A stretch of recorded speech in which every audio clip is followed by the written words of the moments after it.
మరి మనతో పాటు దర్శకులు రేలంగి నరసింహారావు గారు ఉన్నారు. వారితో మాట్లాడదాం. నమస్కారం సార్. నమస్తే అండి. సార్, మరి ముందుగా మీ ఫ్యామిలీ గురించిన విషయాలు కొన్ని మాకు చెప్పండి సార్. నాకు ఇద్దరు పిల్లలు, కిరణ్, సతీష్. గాట్ మ్యారీడ్ ఇద్దరు కూడా. కిరణ్ వచ్చి ఇప్రో థెరపిస్ట్ అండి. మా రెండో అబ్బాయి డెలైట్లో వర్క్ చేస్తూ ఇప్పుడు అమెరికాలో ఉన్నాడండి. అసలు సినిమా పరిశ్రమకి రావడానికి గల కారణం ఏదైనా ఉందంటారా? మా నాన్నగారు పాలకొల్లులో ఆర్ఎంపీ డాక్టర్ అండి. ఎంబీబీఎస్ డాక్టర్కు ఉండే అంత ఫాలోయింగ్ ఉండేదండి. పేదలకు ఎక్కువ వైద్యం చేసేవారు ఆయన. నన్ను ఆయనలాగే డాక్టర్ని చేద్దాం అనుకున్నారు, కానీ నాకు మెరిట్ మార్క్స్ రాలేదు. దాంతో నేను ఏం చేశానంటే మళ్ళీ ఖాళీగా కూర్చుండిపోయాను. నాకు ఎందుకో ఒక విరక్తి భావం కలిగింది. నాన్నగారు ఎంబీబీఎస్కి పంపిద్దాం అనుకుంటే నేను వెళ్ళలేకపోయానే, మెరిట్ మార్క్స్ తెచ్చుకోలేకపోయానే, ఎందుకు ఈ చదువు అన్న విరక్త భావం వచ్చేసింది. అది గ్రహించిన మా నాన్నగారు, నేను అప్పట్లో ఫోటోగ్రఫీ తీసేవాడిని అండి. చిన్న చిన్న కెమెరాలు పెట్టుకుని పార్కుల్లో అట్లో మిత్రులందరికీ ఫోటోగ్రఫీ తీసేవాడిని. సో సినిమా ఫీల్డ్కి తీసుకెళ్ళి వీడిని ఫోటోగ్రాఫర్గా జాయిన్ చేద్దామని చెప్పి అనుకున్నారు నాన్నగారు. అప్పటికే నాకు స్టేజ్ మీద అనుభవం ఉందండి. నేను డ్రామాలు వేసేవాడిని, కాలేజీల్లో వాటిల్లో మిత్రులతో నాటకాలు వేసేవాడిని, డ్రామాలు వేసేవాడిని, అన్నీ చేసేవాడిని. సో నాన్నగారు ఇక్కడికి సినిమా ఫీల్డ్కి తీసుకొచ్చారండి. మరి ఫస్ట్ మీరు సినిమా ఇండస్ట్రీకి వచ్చినప్పుడు ఎవరి దగ్గర పనిచేశారు సార్? నేను ఫస్ట్ పిక్చర్ నాది 1971లో. నేను వచ్చే టైంకి గురువు గారు డైరెక్టర్ అవ్వలేదండి. సో 1971లో మహమ్మద్ బిన్ తుగ్లక్ అనే సినిమాకి మా గురువు గారు డైలాగ్ రైటరు, బివి ప్రసాద్ గారు డైరెక్టరు, పుండరీకాక్షి అదే మా గురువు గారు దాసం నారాయణరావు గారు, ఆయన డైలాగ్ రైటరు ఆ సినిమాకి. సో నేను ఆ సినిమాకి అప్రెంటిస్గా పనిచేశానండి. ఆ సినిమాకి అప్రెంటిస్గా నేను పనిచేస్తున్నప్పుడే నా అదృష్టం ఏంటంటే అండి, బాలు గారిని ఫస్ట్ టైం ఆ సినిమాలో చూశానండి. బాలు గారు ఆ సినిమాలో ఒక పాట పాడి రమాప్రభ బర్త్డే సందర్భంగా ఆయనే ఆ పాటని పిక్చర్లో అభినయిస్తాడండి ఆయన. నేను డైరెక్ట్గా బాలు గారిని ఆ రోజున చూడడం చాలా అదృష్టం అండి. ఆ రోజు ఇద్దరు కలయిక. సరే, ఆ సినిమా అయిపోయింది. ఆ సినిమాలో నేను కొంత నేర్చుకున్నాను. సెకండ్ సినిమా ఊరికి ఉపకారి, కేఎస్ఆర్ దాస్ గారి దగ్గర అండి. అంటే యాక్షన్ డైరెక్టర్ అండి ఆయన. ఆయన దగ్గర వర్క్ చేశారు. ఆయన ఎడిటర్ కమ్ డైరెక్టర్ అండి ఆయన. ఆయన దగ్గర ఫుల్ వర్క్, ఆల్మోస్ట్ ఆల్ చాలా వర్క్ నేర్చుకున్నానండి అక్కడ. నేర్చుకున్న తర్వాత టైంకి కరెక్ట్గా ఆ సినిమా జరుగుతున్న టైంలో మా గురువు గారు తాతా మనవడికి డైరెక్టర్ అయ్యారు.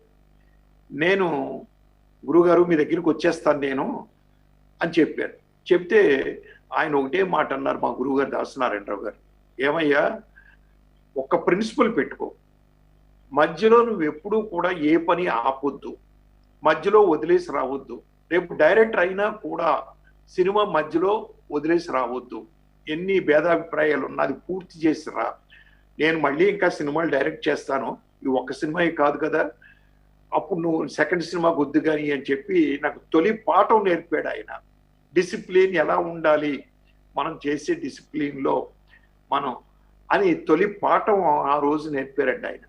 దాని తర్వాత సంసారం సాగరం అనే సినిమాకి ప్రతాపాట్సరావుల గారు ప్రొడ్యూసరు, ఆయన దగ్గరికి జాయిన్ అయిపోయారు సార్ గురువు గారి దగ్గర. ఆ విధంగా నా బిగినింగ్ ప్రస్తావన జరిగింది సార్. సార్, మరి మీ కెరియర్ ప్రారంభం నుండి కూడా దాసరి గారిని చాలా దగ్గర నుంచి మీరు చూశారు. మరి ఆయనతో మీకున్న అనుభవాల గురించి కొన్ని విషయాలు మాతో చెప్పండి సార్. అసలు ఎంత అద్భుతం అంటే అండి, సంసార సాగరం సినిమాకి టైంకి మా గురువు గారు నన్ను వెంట పెట్టుకుని ఆఫీస్ తీసుకెళ్లారు. ప్రతాపాట్సరావుల గారు సిట్అవుట్లో కూర్చుని ఉన్నారండి ఒక కుర్చీలో. రండి నారాయణరావు గారు రండి అని పిలిచాడు ఈయన. నేను ఆయన వెనకాలగా చేతులు కట్టుకుని నేను వెళ్ళానండి.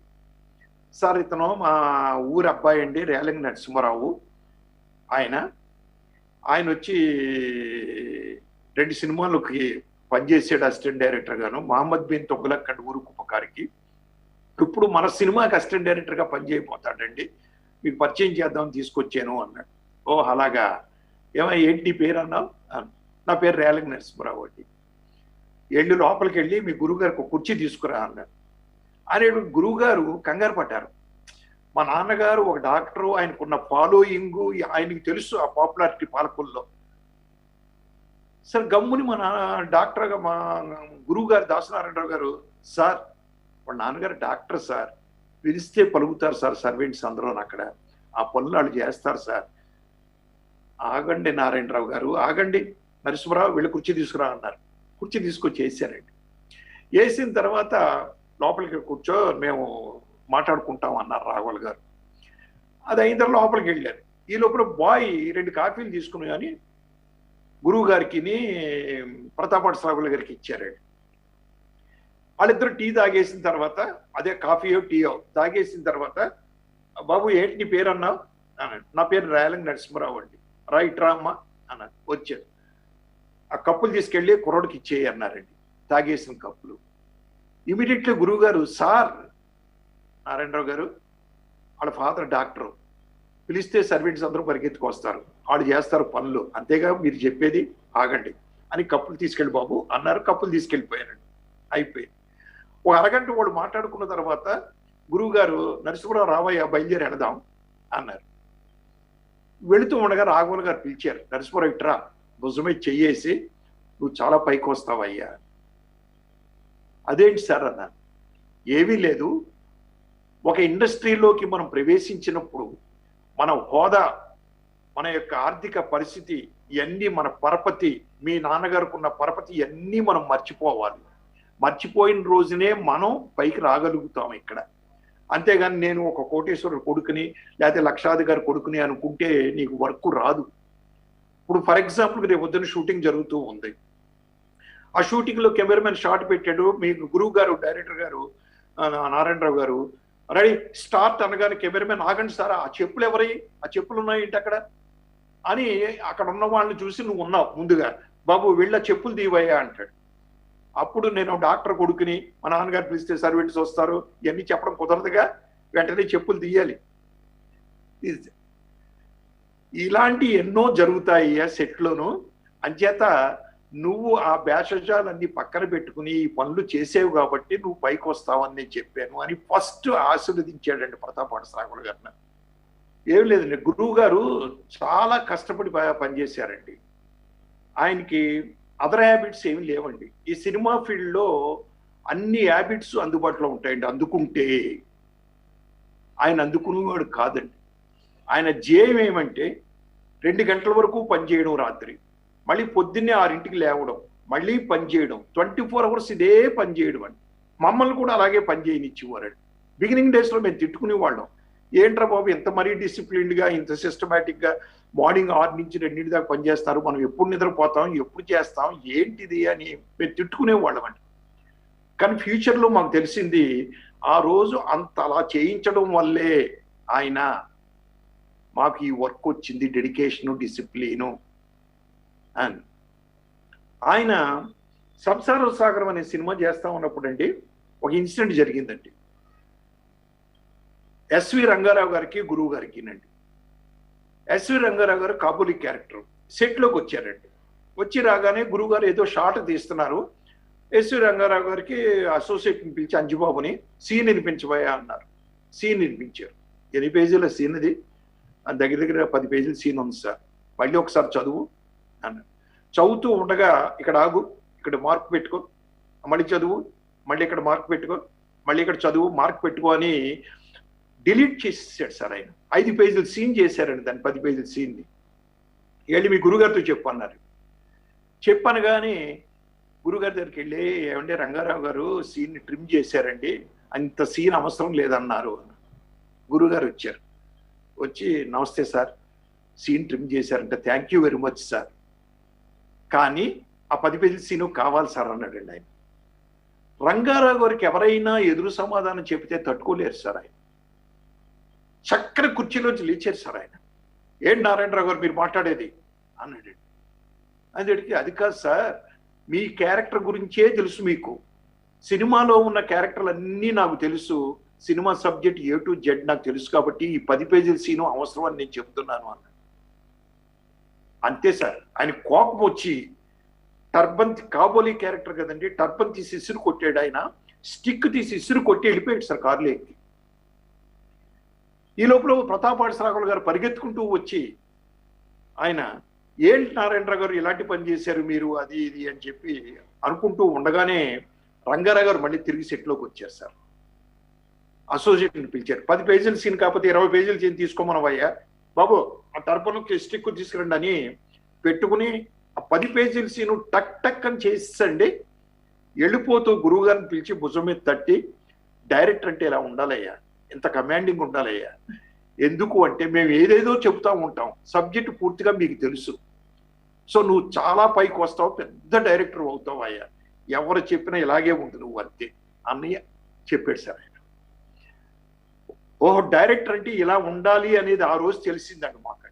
రేలంగి గారు, మరి మీరు దాసరి గారి దగ్గర నుంచి నేర్చుకున్నది ఏంటి? ఒక దర్శకుడిగా మారడంలో ఆయన ప్రభావం మీ మీద ఎంతవరకు ఉందంటారు? దాసరి గారి దగ్గర మేము నేర్చుకుంది అసలు టోటల్ గా ఎక్స్ట్రాడినరీ వర్క్. గురువు గారి దగ్గర ప్రభావం మాకు ఎంత గొప్పగా ఉపయోగపడిందంటే, ఒక డిసిప్లిన్, డెడికేషన్ వర్క్ మీద. అంటే ఆయనకి సినిమా ప్రపంచం తప్పించి వేరే ప్రపంచం తెలియదండి నిజంగా. మా అందరికీ కూడా ఆయన దగ్గర పనిచేసిన శిష్యులందరికీ కూడా అదే వచ్చిందండి. యాక్చువల్గా టు బి ఫ్రాంక్ చెప్పాలంటే మేము అలాగే వచ్చామండి. అసలు ఎంత డెడికేటెడ్గా ఉంటేనే సినిమా చక్కగా వస్తుంది, తీయగలుగుతాము అని అనిపించిందండి. ఆయన ఇంకొకటి ఏం చేసేవారంటే అండి, మమ్మల్ని టెస్ట్ చేయడం కోసం ఆయన ఒక్కొక్క ప్యాచ్ వర్క్, ఒక్కో సినిమాలో 2 రోజుల వరకు, 2 రోజుల వరకు, 3 రోజుల వరకు మా అసిస్టెంట్లకు అప్పచెప్పేవారండి. అంటే ఈజ్ ఎలిజిబుల్ టు షూట్ అనే కాన్ఫిడెన్స్ ఆయనకు వచ్చినప్పుడు మాకు వదిలేసేవారు సార్, మేము చేసుకుంటూ వెళ్ళేవాళ్ళం అండి. సో ఆ విధంగా మాకు ట్రైనింగ్ కూడా ఆయన ఇచ్చాడు సార్. ఆయన ఏ డైరెక్టర్ ఇస్తాడండి? ఆయన ఏ డైరెక్టర్ అయినా గమ్మున అసిస్టెంట్కి అప్పచెప్తే మనల్ని దాటి వెళ్ళిపోతాడేమో ఈయన, వద్దు అనుకునే కాలం అండి ఇది. కానీ ఆయన అలా ఆలోచించలేదండి ఏనాడు. మా అందరికీ వర్కప్ చెప్పేవారండి, చేసుకుంటూ పోయేవాళ్ళం అండి. సో దాసరి గారి దగ్గర ఉన్నటువంటి వ్యక్తులు ఎవరైనా మీరు అసిస్టెంట్లు చూస్తే నంబర్ ఆఫ్ ఫిలిమ్స్ పనిచేశారండి. ఒక కోడి రామకృష్ణ నంబర్ ఆఫ్ ఫిలిమ్స్ పనిచేశాడు, నేను నంబర్ ఆఫ్ ఫిలిమ్స్ పనిచేశారండి, Pilisetti Raviraja number of films పనిచేశారు. ఇట్లాగా మేము అంటే అంత డెడికేటెడ్గా ఉన్నాం కాబట్టి అండి. సార్, మరి మీ తొలి సినిమాకి మీరు డైరెక్టర్గా అయ్యేలా చేసింది దాసరి గారే అంటారా? మరి తర్వాత నేను స్టేజ్కి వచ్చిన తర్వాత ఆయన సొంత బ్యానర్ మీద డైరెక్షన్ అనౌన్స్ చేశారు నాకు. అనౌన్స్ చేసిన తర్వాత అది పరిస్థితుల వల్ల జరగలేదండి. అది జరగకపోతే మనం అనౌన్స్ చేసేమే జరగలేదే అని చెప్పి మళ్ళీ ఆయన ఏం చేశారంటే, ఆయనకి సర్కస్ రాముడు తీసినటువంటి ప్రొడ్యూసర్ గారు కోవై చెరియన్ గారు వస్తే, నాకు ఖాళీ లేదు, బిజీగా ఉన్నాను, మా నరసింహారావు చేస్తాడని చెప్పి నన్ను డైరెక్టర్గా పెట్టారండి. దానికి పెట్టిన తర్వాత ఆ సినిమా అయిపోయి పూర్తయ్యి కంప్లీట్ అయిన తర్వాత రిలీజ్ కాలేదండి కొన్ని పరిస్థితుల వల్ల. అంటే ఇంత పెద్ద మహానుభావుడు ఉండి ఎందుకు రిలీజ్ కాలేదని మీరు అనుకోవచ్చు. డిస్ట్రిబ్యూటర్కి, పూర్ణ కామరాజ్ గారికి, కోవై చెరియన్ గారికి సమ్ మిస్అండర్స్టాండింగ్స్ ఏదో వచ్చినాయండి ప్రొడ్యూసర్ గారికి. దాంతో అలా ఆగిపోయిందండి. ఇద్దరు భీష్మించి కూర్చున్నారు. మధ్యలో నేను నలిగిపోయానండి. మళ్ళీ గురువు గారు ఏం చేశారు, ఇంకో ప్రొడ్యూసరు రామారావు గారి, ఎన్టీ రామారావు గారి బావమరిది రామ్మోహన్ రావు గారు వస్తే, నాకు ఖాళీ లేదు, నరసింహరావు చేస్తాడు అని చెప్పి నన్ను అప్పగించి చేశారండి. అదే కామెడీ సినిమా అయిందండి, నేను మావిడ. యాక్చువల్గా గురువు గారి దగ్గరికి వచ్చిన తర్వాత నేను సెంటిమెంటల్ సినిమాలు చెయ్యాలి, కానీ అక్కడ కామెడీ సినిమా చేయడం వల్ల నాకు కామెడీ అంటే భగవంతుడు నన్ను అట్లా డ్రైవ్ చేశాడు కామెడీకి. నేను మావిడ అనే సినిమా 100 రోజులు ఆడడం, అక్కడి నుంచి నేను డైరెక్టర్ అవ్వడం అండి. సార్, మరి మీ కెరియర్ తొలి రోజుల్లో అంటే మీకు డైరెక్టర్గా పేరు తెచ్చిన సినిమా గురించి ఒకసారి చెప్తారా మాకు? అంటే నేను ఏమైందంటే అండి, నేను మావిడ అనే సినిమా డైరెక్ట్ చేయడం, దాని తర్వాత రెండో సినిమా అదే బ్యానర్లో అదే ప్రొడ్యూసర్ మళ్ళీని ఏమండో శ్రీమతి గారు అనే సినిమా తీయడం, మళ్ళీ అదే ప్రొడ్యూసరు అదే బ్యానర్లో ఇల్లంతా సందడి అనే సినిమా తీయడం, వరుసగా 3 సినిమాలు హిట్ అవడంతో నాకు స్టార్ట్ అయిందండి పీరియడ్. అయితే స్టార్ట్ అయ్యి యావరేజ్గా వెళ్తున్న టైంలో ఉషాకర్ మూవీస్ వారి సినిమా అండి, రామోజీరావు గారు తీసిన సినిమా, వాళ్ళు సుందరి సుబ్బారావు అనే సినిమాకి, అంటే జంజాల్ గారితో వాళ్ళు ఒక సినిమా చేశారు, శ్రీవారి ప్రేమలేఖ. దాని తర్వాత నాతో సుందరి సుబ్బారావు అనే సినిమా చేయడం, దాంతో నేను ఎక్కడికో వెళ్ళిపోయాను. ఆ సినిమా బ్రహ్మాండంగా ఆడడం, అందులో అద్భుతమైన బ్యానర్ అవ్వడం, చేయడం. ఆ సినిమా చేయడానికి కూడా కారకులు మళ్ళీ మా గురువు గారండి, అది కూడా నేను ఒప్పుకోవాలి. ఎలాగంటే గురువు గారికి రామోజీరావు గారికి చిన్న మిస్అండర్స్టాండింగ్స్ ఉన్నాయండి. ఆ టైంలో నన్ను రామోజీరావు గారు పిలిపించి సినిమా చెయ్యాలి అని చెప్పి ప్రపోజల్ పెట్టి సబ్జెక్ట్ ఓకే అయిన తర్వాత నేను గురువు గారి దగ్గరికి వెళ్ళాను. సార్, ఇలా రామోజీరావు గారు పిలిపించారు, సినిమా సబ్జెక్టు వినిపించే ఓకే అయ్యింది, నేను వద్దనుకుంటున్నానండి అని. ఏమయ్యా అన్నారు. మీ ఇద్దరికి మిస్అండర్స్టాండింగ్స్ ఉన్నాయి కదా అన్నాను. అది వేరు, ఇది వేరయ్యా. రామోజీరావు గారి సంస్థ అంటే ఎంత గొప్ప సంస్థ, నువ్వు నీ లైఫే టర్న్ అవుతుందయ్యా అని ఆయన అభయం ఇచ్చారండి ఆ రోజు.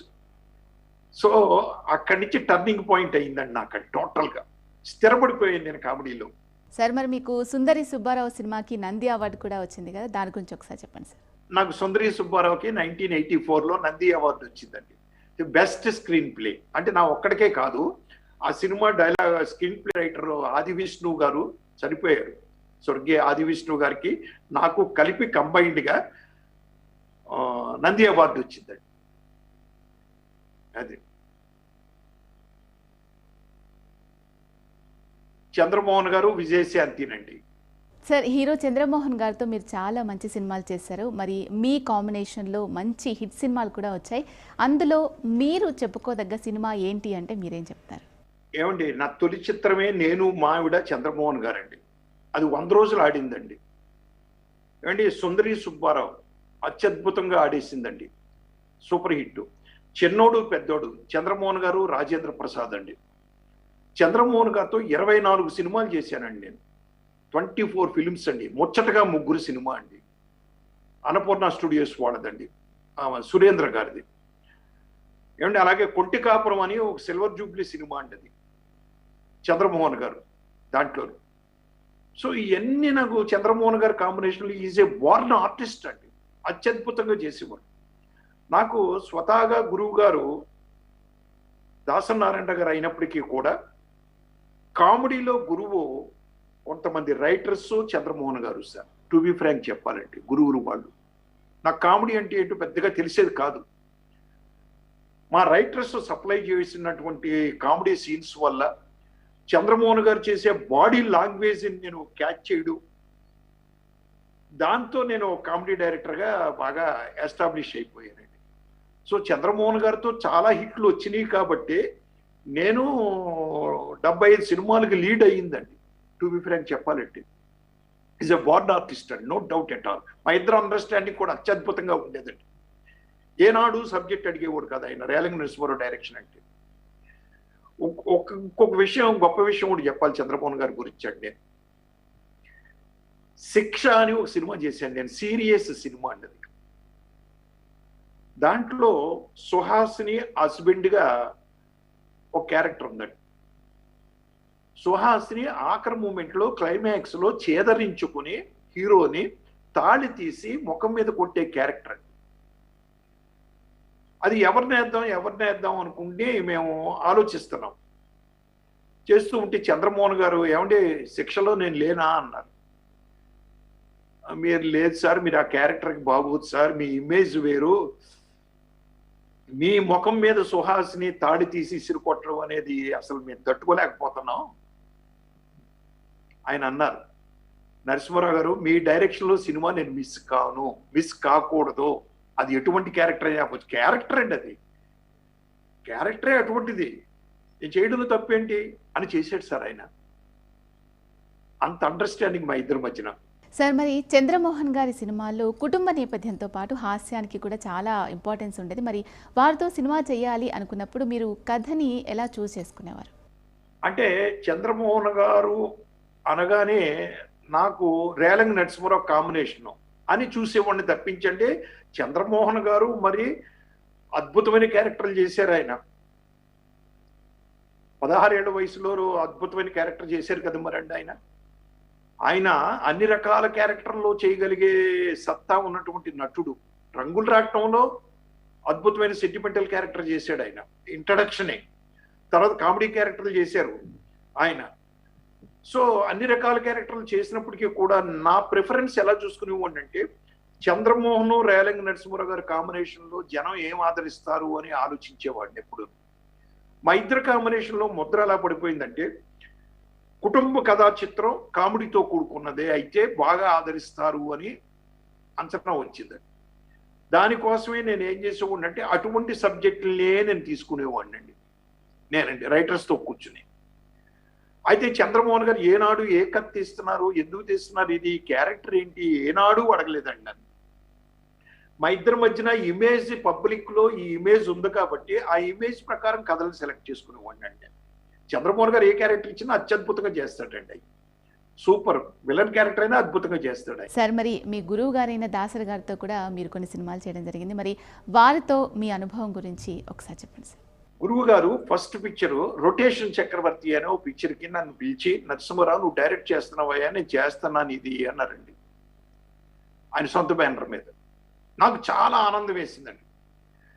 గురువు గారిని డైరెక్ట్ చేయడం ఎంత సూపర్ అసలను అనే ఆనందం వేసి, ఆనందంలో వరుసగా ఆయన రొటేషన్ చక్రవర్తి, మామ అల్లుడని ఆయన రాజేంద్ర ప్రసాద్ గారు ఒక క్యారెక్టరు, తర్వాత ఏమో ఇద్దరు హీరోస్ ఆ సినిమాకి, పెళ్ళాంచాటు పొగుడని ఆయన వాణిశ్రీ అండి అది. తర్వాత ఏమో రంభా రాంబాబులో యముడు క్యారెక్టర్ వేశారండి ఆయన నా కోసం. రంభా రాంబాబు అనే సినిమాలో ఆఖరి సీక్వెన్స్ లో యముడు క్యారెక్టర్ ఒకటి వేశారండి. అలాగే డబ్బు ఎవరికి చేతిలో నేను వెళ్ళి అడిగాను. అది ఫస్ట్ పిక్చర్ అసలు యాక్చువల్గా గురువుగారితో. గురుగారు ఒక్క సీన్ ఉందండి. ఏ సీన్ అంటే అది రియలిస్టిక్ క్యారెక్టర్ అండి. ఉదయం పేపరు ఎడిటర్గా మీరు నాకు ఆ సినిమాలో యాక్ట్ చేయాలి అంటే చేస్తానయ్యా అన్నారండి. చేశారండి.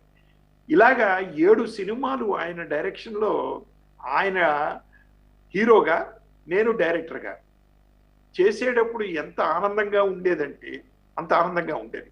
కానీ ఒక పక్కనే గురువు గారిని డైరెక్ట్ చేస్తున్నాన్న ఆనందం ఉన్నా, నేను ఆయన గురువు గారు కాదు ఒక ఆర్టిస్టు అనుకోగలిగాను కాబట్టే నేను చేయించుకోగలిగానండి ఆయనతో. గురుగారు ఈ షాట్ ఇలా చేద్దామా, లేకపోతే ఈ డైలాగ్ ఇలా చేద్దామా అని అన్నాం అనుకోండి, డైరెక్టర్గా కమాండింగ్ పోయింది. అది గురుగారు కూడా ఇష్టం ఉండదు. నువ్వేమనుకుంటున్నావయ్యా, ఏంటి సీను అని అడిగివ్వడండి ఆయన సొంత సినిమాకైతే సబ్జెక్ట్లో కూర్చునేవారండి. సబ్జెక్ట్ ఫైనలైజ్ చేసేవాళ్ళం, తర్వాత ఏం పట్టించుకునేవారు కాదు. ఈవేళ ఏంటయ్యా సీన్ నరసింహారావు అనేవారు. సో ఇట్లాంటి ఓ చక్కని అనుభూతి అండి ఆయనతో. ఇది అసలు ఒక్కసారి రామారావు గారు, ఎన్టీ రామారావు గారు అండి, నా ఫస్ట్ పిక్చర్ గురువు గారు అనౌన్స్ చేసినప్పుడు ఆయన బ్యానర్ మీద నరసింహారావు డైరెక్టర్ చేస్తున్నాను నా బ్యానర్ మీద అని అనౌన్స్ చేసినప్పుడు సర్కస్ రాముడు షూటింగ్లో సార్ ఇది జరిగింది. సెట్కి రాగానే ఎన్టీ రామారావు గారు నన్ను పిలిచి, నరసింహారావు ఎక్కడా అన్నారండి. నరసింహారావు గారు, ఆయన గారు గారు అంటాడు సార్, వాయిన్ కూడా గారు అంటాడు ఆయన. నరసింహారావు గారు ఎక్కడా అన్నారు. ఆయన పిలిచేటంటే భయం, ఏంటంటే ఏదో తప్పు చేస్తుంటాం అందుకునే పిలుస్తున్నాడు రామారావు గారు అనుకుని భయపడుతూ, సార్ నేనే ఏంటి సార్ అన్నాను. కంగ్రాట్స్, ఈ లోకంలో గురువుకి శిష్యుడు, శిష్యుడికి గురువు పంగనామాలు పెట్టే రోజుల్లో మీ గురువు శిష్యుడికి డైరెక్షన్ అనౌన్స్ చేశారు. మీరు ఆయన పేరు నిలబెట్టాలి 10 కాలాల పాటు, ఆయన్ని మించాలి అని ఆశీర్వదించి ఫస్ట్ కొబ్బరికాయ నేను కొడతాను వచ్చి అన్నారు సార్ ఆయన. అంటే గురువు అనేవాడు ఇంత గొప్పవాడు అని కూడా చెప్పారు రామారావు గారు. అటువంటి గురువునే డైరెక్ట్ చేయడం అయితే అదృష్టం నాకు కలిగిందండి. సెట్లో ఏనాడు కూడా ఆయన మేకప్ వేసుకొచ్చి కూర్చోవడమే కానీ గురువు గారు, నరసింహారావు ఈ షాట్ ఎలా తీ, ఈ డైలాగ్ ఇలా మార్చు అని ఏనాడు అనలేదండి ఆయన. సార్ మరి మీరు చంద్రమోహన్ గారితో అయితే 24 సినిమాలు చేశారు. అదే రాజేంద్ర ప్రసాద్ గారితో అయితే అంతకంటే ఎక్కువ మూవీస్ చేశారు. మరి ఆయనతో మీ జర్నీ ఎలా మొదలైందో ఒకసారి మాకు చెప్తారా? ముచ్చటగా ముగ్గురు అనే సినిమాలో సెకండ్ హీరో క్యారెక్టర్ ఉందండి. అన్నపూర్ణ స్టూడియో సురేంద్ర గారు తీశారని చెప్పానే ఆ సినిమాలో. ఫస్ట్ హీరో చంద్రమోహన్ గారు అయితే సెకండ్ హీరో క్యారెక్టర్ ఉందండి. దానికి రాజేంద్ర ప్రసాద్ గారిని ఫిక్స్ చేశారు వీళ్ళు. అదే నాకు రాజేంద్ర ప్రసాద్ గారితో ఫస్ట్ పరిచయం అండి, మా ఇద్దరు పరిచయం. అక్కడి నుంచి వరుసగా రాజేంద్ర ప్రసాద్ గారు అసలు చూడగానే నాకు అనిపించిందండి, ఈయన బోర్న్ ఆర్టిస్టు చంద్రమోహన్ గారు. రాజేంద్ర ప్రసాద్ గారు స్వయం కృషితో ఆర్టిస్ట్ అయ్యి అత్యద్భుతమైన ఆర్టిస్ట్ అయినటువంటి వ్యక్తి అండి రాజేంద్ర ప్రసాద్.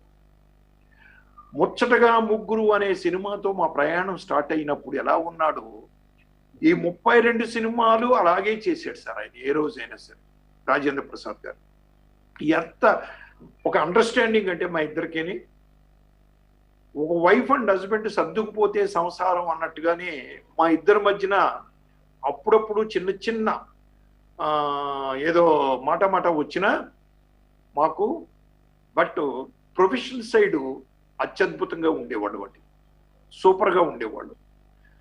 అతను కూడా రాజేంద్ర ప్రసాద్ ఏనాడు కూడా నన్ను స్టోరీ అడిగేవాడు కాదు సార్. సెట్కి రావడం అంటే అంతకుముందు సెట్కి వచ్చిన తర్వాత ఫస్ట్ డే కథ చెప్పేసేవాడిని. అది అయిపోయిన తర్వాత ఇంకే రోజుకి ఆ రోజు సీన్ చెప్పడం చేయడం అన్నీ అలిగిపోయేవాడు.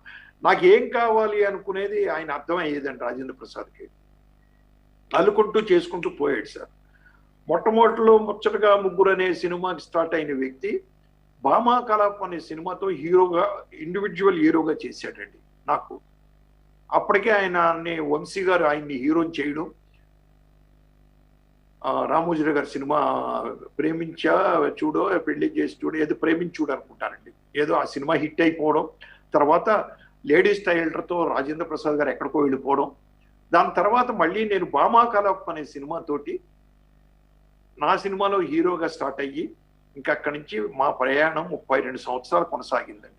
సరే మరి రాజేంద్ర ప్రసాద్ గారితో మీరు చేసిన సినిమాలు సూపర్ డూపర్ హిట్స్ ఉన్నాయి. అందులో ఒక 3 బ్లాక్ బస్టర్ హిట్స్ గురించి చెప్పండి అంటే దేని గురించి చెప్తారండి?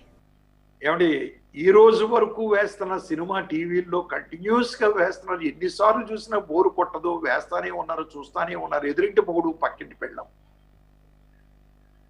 అలాగే ఇద్దరు పెళ్ళాల ముద్దురు పోలీసు, అలాగే పెళ్ళానికి ప్రేమలేఖ ప్రియురాలికి శుభలేఖ, అలాగే గురువు గారును ఆయన కాంబినేషన్లో తీసిన మామ అల్లుడు, ఇలాంటివి చెప్పుకుంటూ పోతే చాలా ఉన్నాయి. రాజేంద్ర ప్రసాద్ గారు నా సెన్సేషనల్ కాంబినేషన్స్ అండి. కన్నయ్య కిట్టయ్య ఎంత అద్భుతమైన సినిమా అండి మా ఇద్దరిలోను, మా ఇద్దరిదని. ఒకటేమో సోషల్ క్యారెక్టర్, ఒకటేమో మైథలాజికల్ క్యారెక్టర్ అండి. అత్యద్భుతంగా చేసుకుంటూ వెళ్ళాం. అలాగే చంద్రమోహన్ ఈయన కాంబినేషన్లో మన్మథలీల కామరాజ్ గోల. సో నెంబర్ 1 ప్లేస్కి వచ్చేటప్పటికి ఎదురింటి మొగుడు పక్కింటి పెళ్ళాం కొట్టేస్తుందండి, స్కోర్ చేసేసిందండి. అలాగే సార్ రాజేంద్ర ప్రసాద్ గారిలో ఒక దర్శకుడిగా మీకు మిగతా నటుల కంటే నచ్చిన క్వాలిటీ ఏంటి అంటే ఏం చెప్తారండి? రాజేంద్ర ప్రసాద్ గారు ఏ క్యారెక్టర్ ఇచ్చినా చేయగలడు సార్. కామెడీ క్యారెక్టర్ చేయగలడు, విలన్ క్యారెక్టర్ చేయగలడు. ఆయన కూడా చంద్రమోహన్ గారు లాగే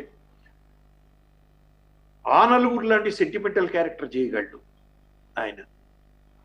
సో ఏ క్యారెక్టర్నైనా మనం ఉపయోగించుకోగలుగుతామండి ఆయన్ని, రాజేంద్ర ప్రసాద్ అండి. సమస్య లేదు. ఆర్టిస్ట్ అనేవాడు నవరసాలు పండించగలగాలండి. పండించిన వాడే పరిపూర్ణమైనటువంటి ఆర్టిస్ట్ అండి. వీళ్ళు అసలు పరిపూర్ణమైన ఆర్టిస్టులు అండి వీళ్ళు. సార్ మరి ఆ తర్వాత చూసుకున్నట్లయితే హీరో నరేష్ గారితో కూడా మీకు మంచి హిట్స్ వచ్చాయి. వారితో అసలు మీ పరిచయం ఎలా మొదలైంది? ఆయన సినిమాల గురించి ఒకసారి చెప్పండి. నరేష్ గారితో నేను చేసిన సినిమాల్లో సూపర్ హిట్ సినిమా అండి పోలీస్ భార్య. దానికి పోలీసోడు పెళ్ళామని మొట్టమొదటి టైటిల్ పెట్టామండి. అత్యద్భుతమైన సినిమా అండి అది నాకు. దాంట్లో నాట్ ఓన్లీ కామెడీ, సెంటిమెంట్ ఉందండి, మెసేజ్ ఉందండి. పోలీస్ భార్యలో తుక్కు లేపేసాడు నరేష్ సీత కలిపిద్దరునండి యాక్చువల్గా. అలాగే నరేష్తో నేను పద్మావతి కళ్యాణం, ఇరుగిల్లు పొరుగిల్లు, ఇలాంటి చాలా సినిమాలు 7-8 సినిమాల దాకా 10 సినిమాల దాకా చేశానండి నరేష్తో. అతను కూడా ఎంత చక్కని నటుడు అంటే ఎముకబుల్గా ఉండే, డైరెక్టర్స్కి ఎముకబుల్గా ఉండే నటుడు అండి. డైరెక్టర్స్కి ఆర్టిస్ట్ పెర్ఫార్మెన్స్ చేయడమే కాదండి, అత్యద్భుతమైన పెర్ఫార్మెన్స్ చేయడమే కాదు, ఎముకబుల్గా ఉండాలండి. ఎముకబుల్గా లేనప్పుడు డైరెక్టర్కి చికాకు వస్తుంది. కానీ నా లైఫ్లో నాకు అటువంటి ఆర్టిస్టులు తగలలేదండి, టు బి ఫ్రాంక్ చెప్పాలంటే. ఒకే ఒక రంభా రాంబాబు హీరోయిన్ అండి, కొంచెం అడమెంట్ అమ్మాయి. ఆ ఒక్క సినిమాయే చేసింది, తర్వాత లేదు, వెళ్ళిపోయిందండి, నార్త్ ఇండియన్ గర్ల్. బట్ హీరోల విషయంలోకి వచ్చినప్పటికి నాకు సుమన్ గారితో 2-3 సినిమాలు చేశాను, 2 సినిమాలు చేశాను. పోలీస్ భార్య చేశాను, ఇద్దరు కిలాడీలు, భానుచంద్రు. అలాగే అమ్మో బొమ్మలో సుమన్ గారు ఇన్స్పెక్టర్ క్యారెక్టర్ చేశారు. నాకు తగిలిన ఆర్టిస్టులు అందరూ కూడా అత్యద్భుతమైన ఆర్టిస్టులు, వెరీ గుడ్ బిహేవియర్ అండి. వెరీ గుడ్ బిహేవియర్ లేకపోతే మనం చేయలేమండి, ఇంపాసిబుల్. చాలా బాధపడాలి డైరెక్టర్ అనేవాడు, చాలా నలిగిపోవాలి.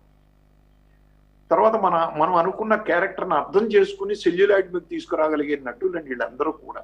ఒక చంద్రమోహన్ గారు కానీ, రాజేంద్ర ప్రసాద్, నరేష్, సుమను, అలాగే బ్రహ్మానందం గారితో చేశానండి హీరోగా. బాబు మోహన్తో హీరోగా చేశాను నేనండి. మరి వాళ్ళందరూ ఇప్పుడు బ్రహ్మానందం గారు తోటి 2-3 ఏదో ఎలాగండి బాబోయ్ ఆయనతో చేయడం ఏంటి అన్నారు. బట్ నాకు అలా అనిపించలేదండి. బ్రహ్మానందం గారితో అద్భుతంగా అనిపించింది. నాకు పెళ్ళామా మజాకా అనే సినిమా చేసినప్పుడు నాకు మరి అత్యద్భుతంగా చేశాను. ఇదే కాకుండా అన్ని క్యారెక్టర్లు కూడా చేసుకుంటూ వచ్చాడు ఆయన నా సినిమాల్లో. క్యారెక్టర్లు వేస్తే హీరోగా చేసింది నేను చెప్తున్నానండి. బాబు మోహన్ అలాగే క్యారెక్టర్లు చేసినప్పటికీ కూడా సుందరవదన శుభలక్ష్మి కూడా అనే సినిమా చేశాను. సో అంటే మరి నా నేచర్ వల్ల వాళ్ళందరూ నాకు అనుకూలంగా ఉండడం లేదు, నేను అనుకూలంగా వెళ్ళిపోయేవాడినా వాళ్ళకి తెలియదండి. అలాగ మా అందరికీ చూనప్ అలాగ అయ్యేదండి, టు బి ఫ్రాంక్ చెప్పాలండి. రేలంగి గారు, అలాగే మీరు అక్కినేని నాగేశ్వరరావు గారితో కూడా చాలా సినిమాలు చేయడం జరిగింది. మరి వారితో మీరు చేసిన సినిమాల గురించి కొన్ని విషయాలు ఏమైనా మాతో షేర్ చేసుకుంటారా? నేను దాగుడు మూతల దాంపత్యం అని సినిమా చేశానండి అక్కినేని నాగేశ్వరరావు గారితో. BVSLN ప్రసాద్ గారు అని ఇప్పుడు పెద్ద ప్రొడ్యూసర్ అండి, టాప్ ప్రొడ్యూసర్. ఆయన పిలిచి ఇలాగ నాగేశ్వరరావు గారితో సినిమా అనగానే నేను ఎగిరి గంతేసానండి, టు బి ఫ్రాంక్. ఎందుకంటే నాగేశ్వరరావు గారితో అసిస్టెంట్ డైరెక్టర్గా చాలా సినిమాలు పనిచేశాను గురువు గారి దగ్గర. అప్పుడు మాకు అనుబంధం, నేను ఆయనకు బాగా తెలుసు. నేనప్పుడు నాగేశ్వరరావు గారి గురించి డిసిప్లిను, డెడికేషను అన్ని చూశాను అసిస్టెంట్ డైరెక్టర్గా ఉన్నప్పుడే. చూసినప్పుడు ఎస్పెషల్లీ మా సినిమా డైరెక్ట్ చేసేటప్పుడు స్టోరీ చెప్పడానికి ఆయన ఇంటికి వెళ్ళామండి. మేము పెద్ద హీరోకి ఎప్పుడు కూడా స్టోరీ చెప్పాలండి. ఆయనే స్వయంగా కాఫీలు తీసుకొచ్చి మాకు ఇచ్చారండి. అన్నపూర్ణమ్మ గారికి ఒంట్లో బాగాలేదు, సర్వెంట్స్ ఇంట్లో బయటికి వెళ్ళారు ఏదో పనుల మీద, ఇస్తే మేము అదేంటి సార్ మీరు ఇవ్వడం ఏంటి అన్నారు. ఎందుకు ఇవ్వకూడదు, అతిథి దేవో భవ అన్నారు. అతిథి అనేవాడు దేవుళ్ళు అంటాడు. ఆయన చెప్పడం చూడండి అని నాకు ఆశ్చర్యం వేసింది. ఆయన ఇంత గొప్ప మాట అంటున్నారే అని. అలాగే షూటింగ్లో మా బావమరిది చనిపోయాడు సార్ బెంగళూరు. నేను దాగుడు మూతల దాంపత్యం షూటింగ్ చేస్తున్నాను ఇక్కడ హైదరాబాద్లో. వదిలి వెళ్ళాలంటే నాగేశ్వరరావు గారు, శారద గారు, రమ్యకృష్ణ, సత్యనారాయణ గారు వీళ్ళందరి కాంబినేషన్లో సీన్స్ అండి, నిర్మలమ్మ వీళ్ళందరి కాంబినేషన్లో. నాకు ఏం చేయాలో అర్థం కాలేదు. బెంగళూరు మా బామ్మర్ది అండి.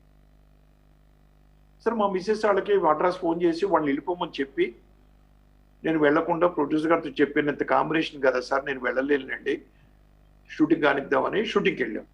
ఆ రాత్రి చనిపోయారు, తెల్లారి పొద్దున్న షూటింగ్కి వెళ్ళాం.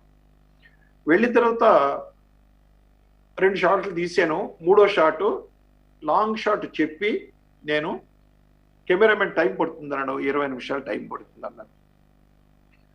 ఆ లొకేషన్లో పైన డాబా మీదకి వెళ్ళి కూర్చున్నానండి. ఎందుకంటే ఓ పక్కన కళ్ళం నీళ్ళు వస్తా ఉన్నాయి, మా బామ్మడి చనిపోయాడని బాధ, వెళ్ళలేకపోయామనే బాధ. కింద నాగేశ్వరరావు గారు చూసి అసిస్టెంట్ డైరెక్టర్ పిలిచి, ఎక్కడ మీ డైరెక్టర్ కనపట్లేదు, షూటింగ్ స్పాట్ ఇక్కడ కదా, ఎక్కడో ఉండవేంటి అని అడిగారు.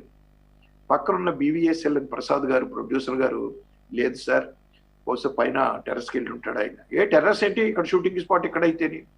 లేదండి రాత్రి ఆయన బావమడి చనిపోయారు బెంగళూరు, వాళ్ళ మిస్సెస్ అన్నయ్య.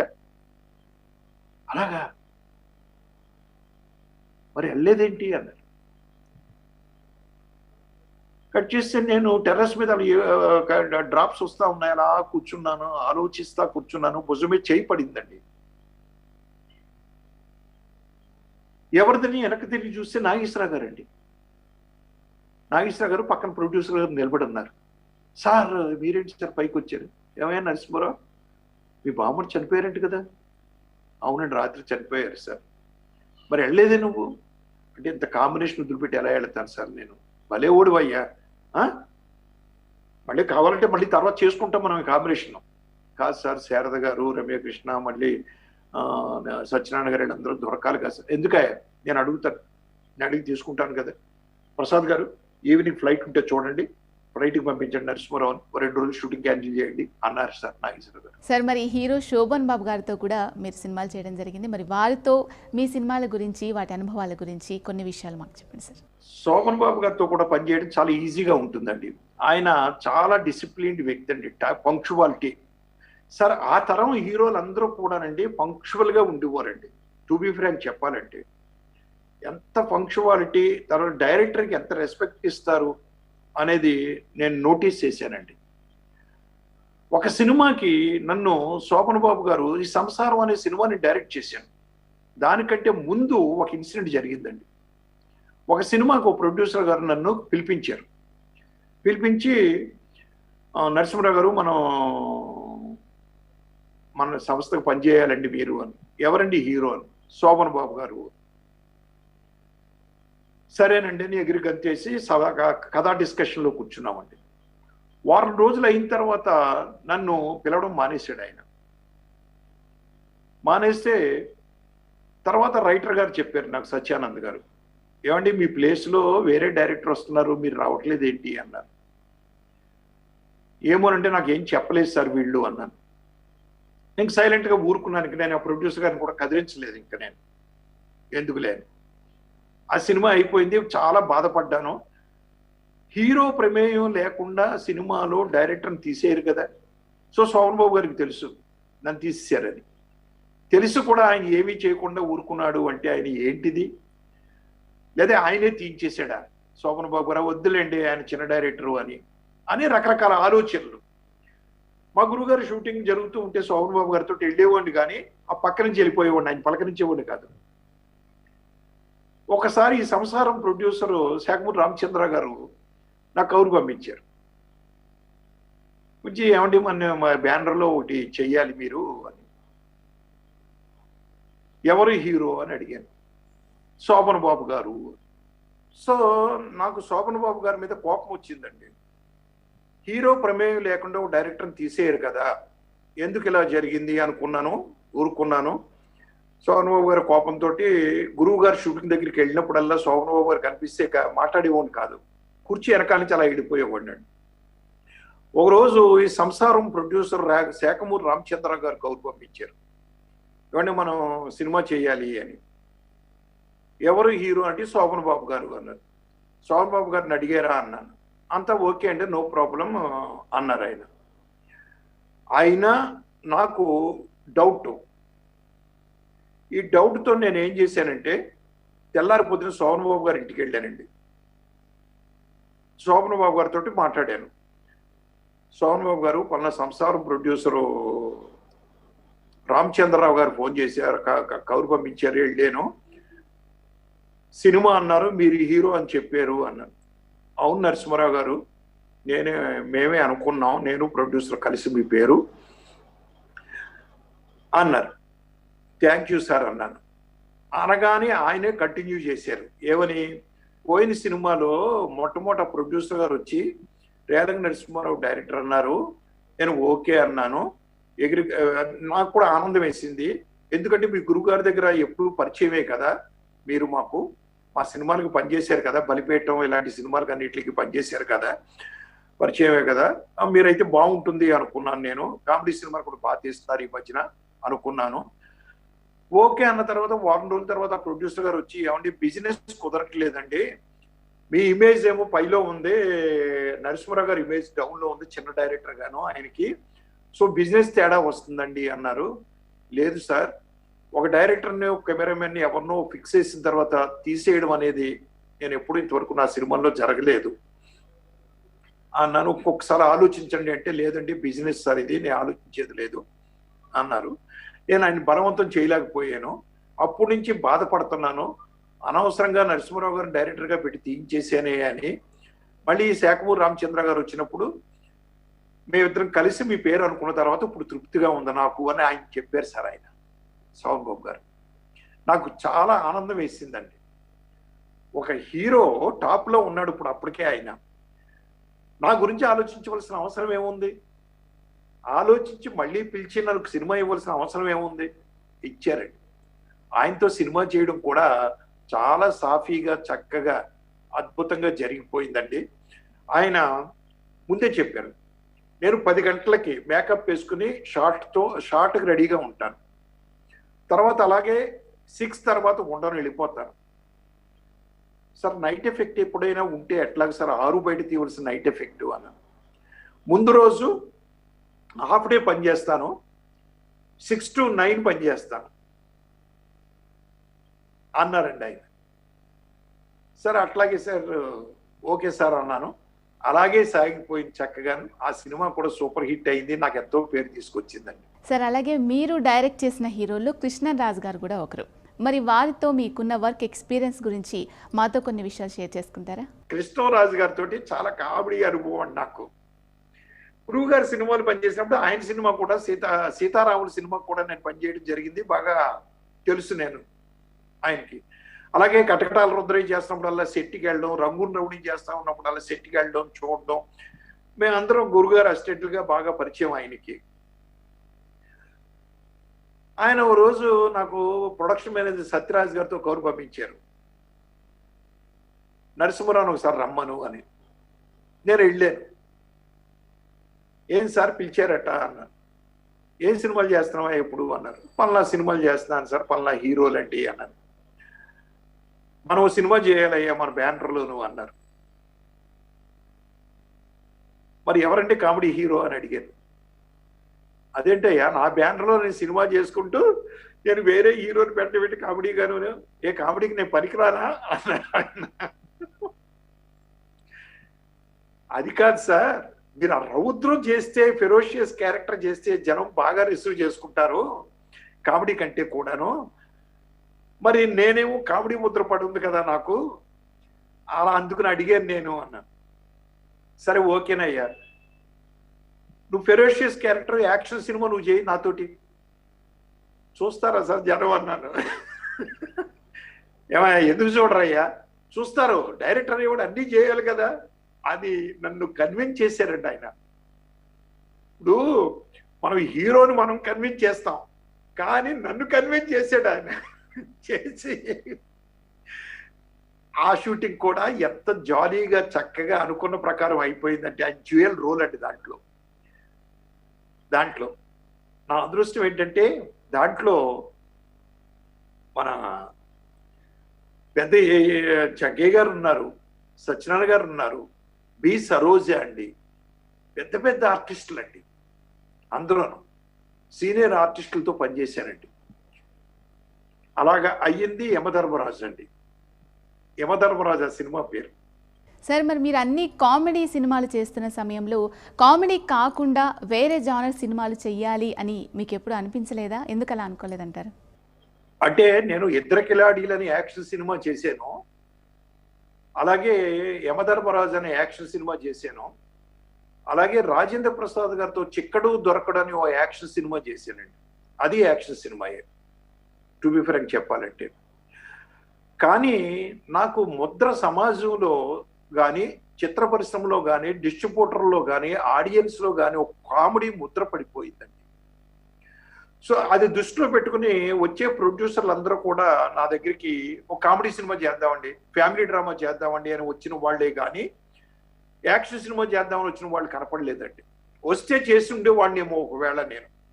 అయినా వచ్చిన ప్రొడ్యూసర్ నేను డైవర్ట్ చేసేవాడిని కాదు. నా నేచర్ ఏంటంటే వాళ్ళకి ఏం కావాలో అది చేసేవాడిని అండి. వచ్చిన ప్రొడ్యూసర్ ఏమండి మనం యాక్షన్ సినిమా తీసేద్దామండి, విరగదీసేద్దామండి, ఇంత చక్కగా చేద్దాం అని నేను ఏనాడు డైవర్ట్ చేయలేదండి. ఎందుకు అంటే ప్రొడ్యూసర్ రేపొద్దున అటు ఇటు అయితే ఏదైనా ఇబ్బంది పడతారు, సేఫ్ జోన్లో ఉండాలి, నా మీద ఉన్న ముద్ర ఇది అని నేను వెళ్ళాను. అక్కడికి నేను కొన్ని సెంటిమెంటల్ సినిమాలు చేశానండి, లేడీ ఓరియంటెడ్ సినిమాలు. ఒకటి శిక్ష, సుహాసిని లేడీ ఓరియంటెడ్. అలాగే మానస వీణ, రేవతి లీడ్ క్యారెక్టర్ అండి, రేవతి. అలాగే తెల్ల గులాబీలని ఓ లవ్ సబ్జెక్ట్ చేశానండి నేను. అలాగే మన ఇంకొక వెరైటీ సినిమా జీవన జ్యోతి అని, విశ్వనాథ్ గారి జీవన జ్యోతి కాదండి, నేను చేసింది ఒక జీవన జ్యోతి ఉందండి. ఎవరు మన జయసుధ మెయిన్ క్యారెక్టర్, జయసుధ గారు మెయిన్ క్యారెక్టర్గా చేశారు. అవి ఏమైందంటే సమాజంలో పెద్దగా ఆదరణ రాలేదండి, టు బి ఫ్రాంక్. నాకున్నటువంటి ముద్ర వల్ల అది ఇబ్బంది పడిపోయామండి. ఎందుకు సారథి స్టూడియో అండ్ ఏవిఎం కొలాబరేషన్లో నేను చేసిన సినిమా శిక్ష. నేను శశిభూషణ్ గారిని అడిగాను, ఏమండి శిక్ష అనే సినిమా సీరియస్ సినిమా, అది it is a remake of Tamil అండి, సిరై అని. నేను చేస్తే చూస్తారా జనం, నా మీద కామెడీ ముద్ర ఉంది కదా అని అడిగితే ఆయన ఆత్రేయ గారు నన్ను కన్విన్స్ చేశారు. ఎందుకు చూడరండి, డైరెక్ట్ అన్న తర్వాత ఏదైనా చూస్తారు, అంచేత చేయండి మీరు అని. నాకు ఉత్సాహం వచ్చింది చెయ్యాలని. ఎందుకంటే అంతసేపు కామెడీ చేస్తున్నాం అని. కానీ ఏమైపోయిందంటే అండి, శిక్ష రిలీజ్ అయిన తర్వాత మేము రిలీజ్ సెంటర్స్కి వెళ్ళామండి. నేనును మన శశిభూషణ్ గారు ప్రొడ్యూసర్, సారథి స్టూడియో. వెళ్ళినప్పుడు గుంటూరులో ఫస్ట్ డే సెకండ్ షోకి వెళ్ళామండి. వెళ్ళినప్పుడు బాల్కనీలో కూర్చున్నప్పుడు మా ముందు 2 rows ముందు ఒక ఆయన బాగా ఎడ్యుకేటెడ్ క్లాస్ మ్యాన్ అండి, ఓ 3 రీళ్ళు అయ్యేటప్పటికి తల పట్టుకున్నాడండి. అయ్యి బాబోయ్, రేలంగి నరసింహారావు సినిమా అంటే కామెడీగా ఉంటుందని వస్తే ఏంట్రా బాబు ఇలా వాయించేస్తున్నాడు అన్నాడండి ఆయన. ఆ రోజు అనుకున్నాను నేను, ఓ నా మీద ముద్ర బలంగా పడిపోయింది.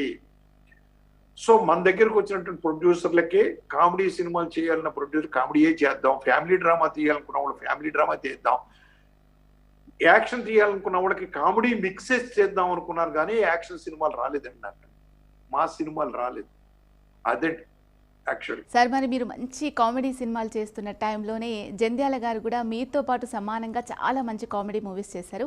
మరి మీ ఇద్దరి సినిమాలకు చూసుకున్నట్లయితే పోటాపోటీగా ఉన్నట్లు అనిపించేది మరి మాకు. వాటి గురించి ఒకసారి ఏదైనా చెప్తారా? నేను జంధ్యాల గారు నేను ఒకే ఇయర్లో 1980లో డైరెక్టర్లు అయ్యేవాడిని. ఆయన ఫస్ట్ సినిమా తీసింది సత్యాగ్రహం అని ఏదో సీరియస్ సినిమా తీశారు, నేను చందమామ అని సీరియస్ సినిమా తీశాను. దాని తర్వాత ఆయన ముతమందారం అనే సినిమాకి వెళ్ళారు, తర్వాత నేను కామెడీ సినిమాకి వెళ్ళాను, నేను మావిడని. ఆయన కామెడీ సినిమాలు ఊదరగొట్టేస్తున్నాడు, నేను కామెడీ సినిమాలు ఊదరగొడుతున్నాను. ఆర్టిస్టులు కామన్గా ఉండేవారండి. సో జంధ్యాల గారు కామెడీ సినిమాలు తీస్తున్నారు, నేను కామెడీ సినిమాలు తీస్తున్నాం. తీస్తూ ఉండగా ఆర్టిస్టులు కామన్గా ఉండేవారండి, అక్కడ ఇక్కడ కూడా. మన ఆర్టిస్టుల దగ్గర అనేవారంట జంధ్యాల గారు, ఈ ఆర్టిస్టుల దగ్గర, ఎవరండి రేలంగి నరసింహారావు అంట దాసనారాయణరావు గారి శిష్యుడు, కామెడీ సినిమాలు అదరగొడుతున్నాడు అని. నాకు మన ఆర్టిస్ట్ వచ్చి చెప్పారు ఈ విషయాన్ని. చెప్పినప్పుడు నేనేం చేశానంటే, ఓ రోజు ఏంటిది పోటీ ప్రపంచం కదా, ఈ పోటీ ప్రపంచంలో అసూయ పడవలసింది, ఆయన నన్ను అప్రిషియేట్ చేస్తున్నారే అని చెప్పి నేను ఆయన కలవడానికి వెళ్ళి, సార్ నేనే సార్ రేలంగి నరసింహారావుని అంటే, వెరీ గుడ్ నరసింహారావు గారు, చాలా మంచి కామెడీ సినిమాలు తీస్తున్నారు, సూపర్, అది ఇది అద్భుతం అండి అన్నాడండి ఆయన. ఆయన మంచి కామెడీ సినిమాలు తీస్తూ నన్ను అప్రిషియేట్ చేశాడండి ఆయన. సరే ఒకసారి ఒక ఇన్సిడెంట్ జరిగిందండి. ఏంటంటే ఆయన గుండుతో ఉన్నారు, నేను గుండుతో ఉన్నానండి. నాకు సెట్ ఏదో కావాల్సి వచ్చి చూడడానికి వెళ్ళానండి. వెళితే ఆయన షూటింగ్ జరుగుతుంది ఆ సెట్లో. రండి నరసింహారావు గారు, ఏంటి ఎలా వచ్చారంటే, సెట్ చూసి వెళ్దామని వచ్చానండి, మాకు నెక్స్ట్ సినిమాకి షెడ్యూల్కి అని. వెరీ గుడ్, బాగుందండి. అది ఇది ఏంటి గుండె ఏంటి అన్నారు. ఏమీ లేదండి, ఇలాగా మా నాన్నగారు పోయారు అన్నాను. ఐఎమ్ సో సారీ అండి. మరి మీరేంటి సార్ అన్నాను. నేను తిరుపతి వెళ్ళానండి అన్నాడు ఆయన. చాలా బాగుందండి, ఇద్దరం 2 గుళ్ళు, రండి అని భుజమే చెయ్యేసి ఒక స్టిలోగ్రాఫర్ని పిలిచి ఒక స్టిల్ తీయమన్నాడండి. తీసారండి.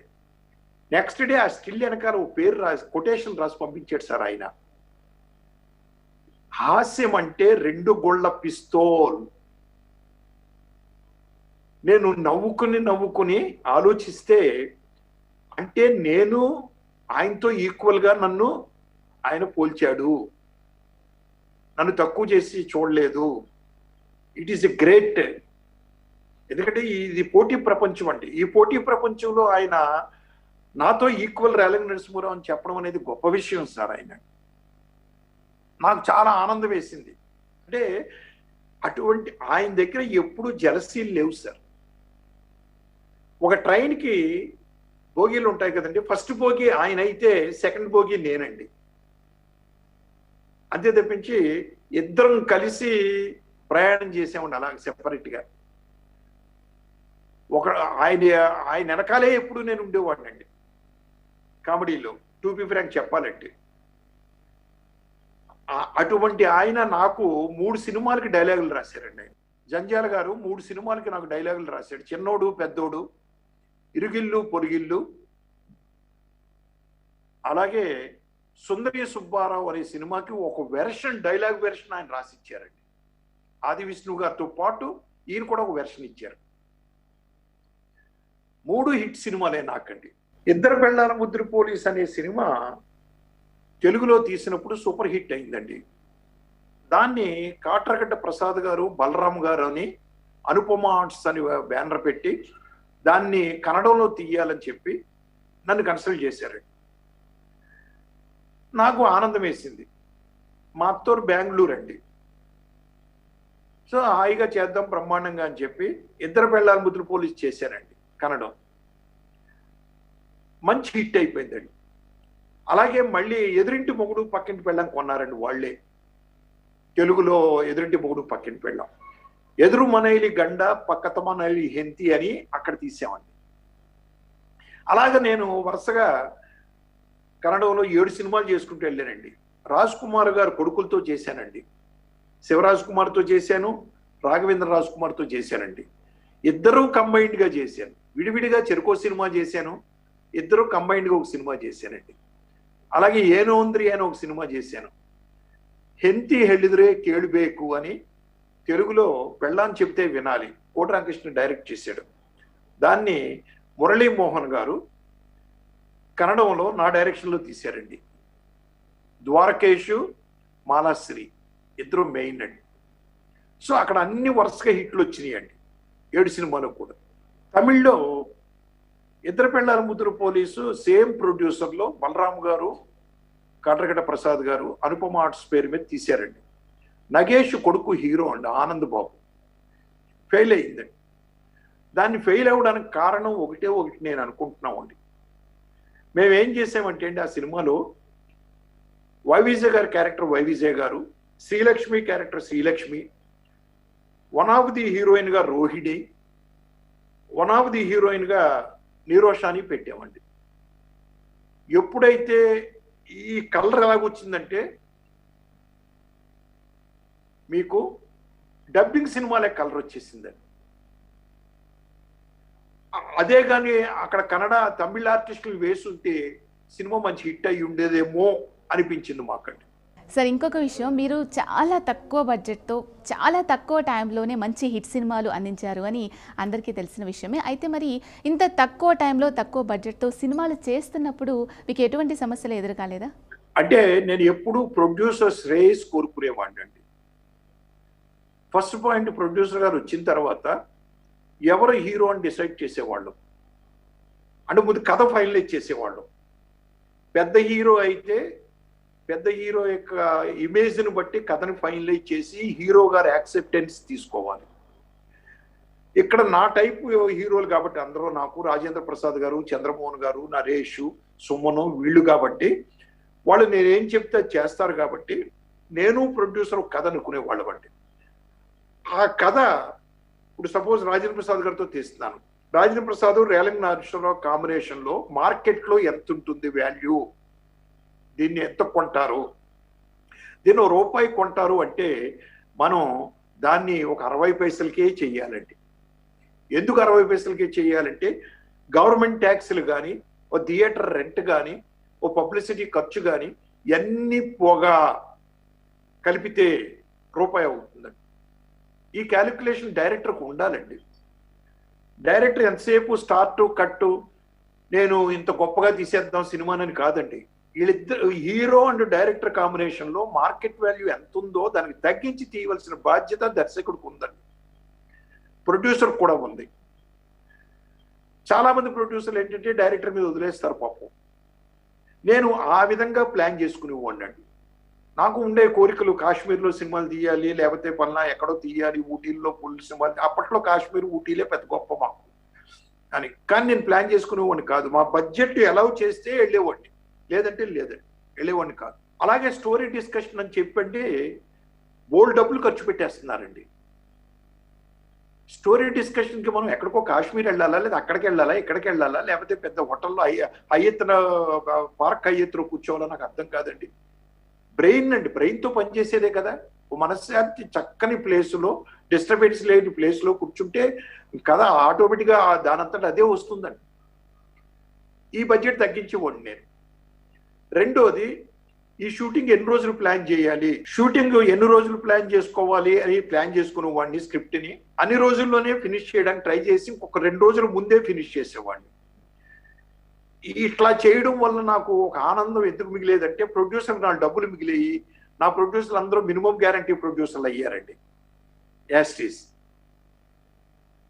అందువల్లే నేను 75 సినిమాలు చేయగలిగానండి. సార్ మీరు 75 సినిమాలు చేశారు. అందులో మీరు ఏ ప్రొడ్యూసర్తో ఎక్కువ సినిమాలు చేశారు? ఫస్ట్ ప్రొడ్యూసర్ రాంబాబు గారు ఉన్నారండి, 3 సినిమాలు తీశారు ఆయన. అలాగే కాట్రగడ్డ ప్రసాద్ గారు, అనుపమ బలరామ్ గారు, పోలీస్ భార్య కాకుండా కన్నడంలో 2 సినిమాలు, తమిళ్లో 1 సినిమా ఎక్కువ జర్నీ చేశాను వాళ్ళతోటి నేను. వాళ్ళ తర్వాత రాంబాబు గారు తర్వాత ఎస్విఎస్ ఫిల్మ్స్లో 2 సినిమాలు చేశానండి. అలాగే ఎంఎస్ ప్రసాద్ గారు అని ఆయన ప్రొడ్యూసర్గా 2 సినిమాలు చేశాను. మా గురువు గారి బ్యానర్లో 3 సినిమాలు చేశానండి. రొటేషన్ చక్రవర్తి, మామ అల్లుడు, ప్రేమకు 10 సూత్రాలు మా గురువు గారితో. ఇలాగ నేను చాలా సినిమాలు, చాలా మంది ప్రొడ్యూసర్లు ఉన్నారండి నన్ను రిపీట్ చేసిన ప్రొడ్యూసర్లు. సార్ అలాగే హాస్యం గురించి మాట్లాడుకున్నట్లయితే జంధ్యాల గారిది ఒక స్టైల్ ఉంటుంది, వంశీ గారిది ఒక స్టైల్, అలాగే మీదొక స్టైల్. మీరు మరి హాస్యం ఎలా ఉండాలి అనుకునేవారు? నేను ఎప్పుడు స్క్రిప్ట్ అనుకున్న తర్వాత అండి, సీన్స్ కానీ డైలాగులు కానీ ఎలా ఉండాలి అంటే, నేను తీసిన సినిమా నా పెళ్ళాం బిడ్డలతో నేను చూడగలగాలి, ఇబ్బంది పడకుండా. నేను చూడగలిగిన రోజుని ప్రేక్షకులు కూడా అలాగే చూస్తారు పెళ్ళాం బిడ్డలతోటి అని ఫస్ట్ అది పెట్టుకుని ఉండండి. అందుకనే నేను ఎక్కువ డబల్ మీనింగ్కి వెళ్ళేవాడిని కాదు, అశ్లీలమైనటువంటి సీన్స్కి వెళ్ళేవాడిని కాదు నేను ఎప్పుడు కూడా. ఎందుకంటే ప్రేక్షకుడు ఫ్యామిలీతో వస్తే, ఒకవేళ పిల్లలతో వస్తే సినిమా పూర్తిగా చూసి వెళ్ళాలి, కానీ మధ్యలో లేచి వెళ్ళిపోయే పరిస్థితి రాకూడదు అనుకునేవాడిని సార్. అలాగే తీసాను సార్. దాసరి గారి స్కూల్ నుంచి వచ్చిన ఎంతో మంది దర్శకుల్లో మీరు కూడా చెప్పుకోదగ్గ వ్యక్తి. మరి మీ దగ్గర పనిచేసిన వాళ్ళ గురించి ఒకసారి చెప్పండి. ఇప్పుడు రేవతిది తెలుగులో ఫస్ట్ ఫిలిము నాదే సార్, మానస వీణ. అలాగే సుమన గారు ఫస్ట్ పిక్చరు ఇంట్రడ్యూస్ చేసింది నేను తమ్మారెడ్డి భరద్వాజ గారు. తమ్మారెడ్డి భరద్వాజ గారు ప్రొడ్యూసరు, నేను డైరెక్టర్ని. సుమన్ గారు తెలుగు స్క్రీన్కి ఇంట్రడ్యూస్ చేశాం. అంతకుముందు ఆయన తమిళ్లో చేస్తున్నారు. అలాగే రేవతి కూడా తమిళ్లో చేసిందండి. అలాగే ఇలవర్సి అంటే కల్పన అని పేరు మార్చామండి. ఆ అమ్మాయి తమిళ్లో ఇలవరసి అని పేరు. ఆ అమ్మాయిని తెలుగుకు తీసుకొచ్చింది తెల్ల గులాబీలు అనే సినిమాతో తీసుకొచ్చామండి. అలాగే భానుప్రియ చెల్లులండి, కాబోయే అల్లుడు అనే సినిమాలో రాజేంద్ర ప్రసాద్ గారు పక్కన చేసిందండి ఆ అమ్మాయి. ఇలాగా వాళ్ళు వచ్చారు సార్ వాళ్ళందరూ. అలాగే మన టెక్నీషియన్స్లో ఇప్పుడు మోహన్ అని చనిపోయాడు, డైరెక్టర్ అయ్యాడు. అతను చనిపోయాడు సార్. అతను ఆలీతో సినిమా డైరెక్ట్ చేశాడు. అలాగే ఇంకో 2-3 డైరెక్టర్లు చేశారు కానీ పెద్దగా సక్సెస్ అవ్వలేదండి. బిజీ రైటర్గా పనిచేసిన చింతపల్లి రమణ ఉన్నాడు కదండి. ఆ చింతపల్లి రమణ మన దగ్గర డైరెక్షన్ డిపార్ట్మెంట్లో పనిచేసి అక్కడి నుంచి రైటర్గా వెళ్ళిపోయాడు ఆయన. ఇలాగా కొంతమంది దర్శకులు ఉన్నారు సార్ మనకు. అది అయితే గొప్పగా పైకి వచ్చిన దర్శకులు తక్కువ అండి మా దాంట్లో. స్నేహం సినిమా డైరెక్ట్ చేశారే రవికుమార్ గారు, తమిళ్ డైరెక్టరు. రవికుమార్ ఏనండి ఆయన పేరు. తెల్ల గులాబీలు అనే సినిమాకి అసిస్టెంట్ డైరెక్టర్గా పనిచేశాడు ఆయన. ఇక్కడ స్నేహం అనే సినిమా డైరెక్ట్ చేయడానికి వచ్చినప్పుడు ప్రెస్ మీట్లో నా పేరు చెప్పాడు ఆయన. గ్రేట్ అండి. సార్, మీ మొత్తం జర్నీలో మీరు అప్పుడు చూసిన ఇండస్ట్రీ, మళ్ళీ ఇప్పుడున్న పరిస్థితులు, అంటే ఇప్పుడు చిన్న సినిమాల ట్రెండ్ నడుస్తూ ఉంది కదా, వాటి పరిస్థితి ఎలా ఉంది అంటే బేరీస్ వేసుకుని వేరియేషన్ గురించి ఏదైనా చెప్తారా మాకు ఒకసారి? ఏమీ లేదండి. దర్శకుడు అనేవాడు ఇప్పుడు టెక్నాలజీ అత్యద్భుతంగా వచ్చిందండి. టెక్నాలజీని ఉపయోగించుకుంటూ సమాజంలో వచ్చిన మార్పులు, ఆ రోజు మార్పులు వేరు, ఇప్పుడు మార్పులు వేరు. ఎగ్జాంపుల్కి ఆ రోజు ఏంటంటే మనం అండి, ఒక అమ్మాయికి పెళ్లి సంబంధం కావాలి అంటే ఎవడో వచ్చి చూడడం, తలంచి కూర్చోవడం, వాడు అడిగిన ప్రశ్నలకు సమాధానం చెప్పడం, పాట పాడమంటే పాట పాడడం, ఇలాంటివి ఉండేవి సమాజంలో ఇది వరకు. ఇప్పుడు ఆ సమాజంలోనే పోయినాయి అసలు. ఎందుకు అంటే చదువుకున్న ఆడవాళ్ళు ఉన్నారు, ఉద్యోగం చేస్తున్న ఆడవాళ్ళు ఉన్నారు, మగవాళ్ళతో సమానంగా ఉన్నారు. ఆ మార్పును కూడా మనం అప్లై చేసుకుంటూ సబ్జెక్ట్లో వెళ్ళవలసిన అవసరం ఉందండి. అదే కాదు, సమాజంలో చాలా మార్పులు వచ్చినాయండి. అవన్నీ కూడా టెక్నాలజీని మనం ఇప్పుడు ట్రంకాల్ పద్ధతి, ఇది వరకు ట్రంకాల్ ఉండేది, ఇప్పుడు ట్రంకాల్ ఎందుకండి, ఎస్టీడీ వచ్చేసింది మీకు అండి, వీడియో కాల్ వచ్చేసింది మీకు, ఫేస్ టైం కాల్ వచ్చేసింది. ఇవన్నీ అత్యద్భుతంగా మనకు వచ్చేసినాయి అండి. ఫేస్బుక్లు, మెసేజ్లు, వాట్సాప్లు, ఇవన్నీ ఈ టెక్నాలజీని అంతా కూడా మనం వాడుకుంటూ, కెమెరాలో వచ్చిన టెక్నాలజీని కూడా వాడుకుంటూ చేయవలసిందల్లా ఒకటే ఏంటంటే, ఎప్పుడు చేసినా కూడా అంటే సేల్ వాల్యూ కూడా పెరిగింది ఇప్పుడు ఇదివరకటి మీద. ఆ సేల్ వాల్యూని దృష్టిలో పెట్టుకుని మీరు బడ్జెట్ కొంచెం పెంచుకుని, ఇప్పుడు పెరిగిన సేల్ వాల్యూకి మరీ ఎక్కువ బడ్జెట్ చేయకుండా తక్కువ చేసుకుంటూ, ఇప్పుడు కూడా అదే పద్ధతి మళ్ళీ చేసుకుంటూ వెళ్ళకపోతే సినిమా నిలబడదండి. ఏం చేస్తున్నారంటే పోటాపోటీగా ఆడింత ఖర్చు పెట్టాడు, వీడింత ఖర్చు పెట్టాడు, మన సినిమా అమెరికాలో తీసేంత తాహత్ ఉందా అనే ఆలోచనే ఎవరికీ లేదండి. ఇష్టం వచ్చినట్టు స్పెండ్ చేసేస్తున్నారు డబ్బుని. సేల్ వాల్యూ వచ్చేటప్పటికి, థియేటర్కి వెళ్ళేటప్పటికి డబ్బులు రావట్లేదు. ఆడియన్స్లో కూడా ఇమేజ్ ఉంటుందండి, హీరోల ఇమేజ్. ఆ ఇమేజ్ ప్రకారమే హీరోలను చూస్తారు. ఎవరినో హీరోని తీసుకొచ్చేసి కోట్లు ఖర్చు పెట్టేసి మీరు సినిమా తీస్తే సినిమా చూడరు కదా. ఇది దర్శకుడు ఏ యుగమైనా సరే దృష్టిలో పెట్టుకోవాల్సినటువంటి అవసరం ఉందండి. సార్, మరి మీరు ఎన్నో మూవీస్ చేశారు కదా, మరి మీరు చేసిన సినిమాల్లో నిజ జీవితంలో ఏదైనా ఇన్స్పైర్ అయి చేసిన సినిమాలు ఏమైనా ఉంటే ఒకసారి చెప్తారా? సార్, ఇప్పుడు ఒకసారి మా గురువు గారు పాయింట్ చెప్పాడు ఆయన. ఏమయ్యా, జీవితంలో 2 ఆడపిల్లలు చేసుకుంటే చాలా స్నేహంగా ఉంటూ వాళ్ళు ఒక మంచాన్ని, ఒక కంచాన్ని పంచుకోగలుగుతారు. చదువుకునే రోజుల్లో మనం ఒకే కంచంలో తినాలి, ఒకే మంచమే పడుకోవాలి అని అనుకుంటారు. భర్తను షేర్ చేసుకోగలరా, ఇది వీలు పడుతుందా అన్నాడు ఆయన. ఇది దృష్టిలో పడ్డదండి నాకు. కరెక్టే, దీని మీద కట్ చేస్తే ఎలా ఉంటుంది కామెడీగాను అని మైండ్లో పడి నేను డైరెక్టర్ అయిన తర్వాత చేద్దాంలే అనుకుని అలా చేసిన సినిమాయే పెళ్ళానికి ప్రేమలేక ప్రియురాలకు శుభలేక అండి. రాజేంద్ర ప్రసాద్, శృతి, ఇంకొక అమ్మాయి వైదేహి చేసిన సినిమా. రియల్ లైఫ్లో అంతే కదండి, ఆడదే అన్ని ఏదైనా పంచుకోగలుగుతుంది తప్పించి భర్తను పంచుకోలేదు.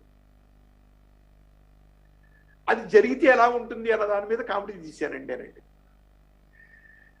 అలాగే ఒకసారి నేను కాశీ విశ్వనాథ్ గారు, రైటర్ కాశీ విశ్వనాథ్ గారి ఇంటికి వెళ్ళాను.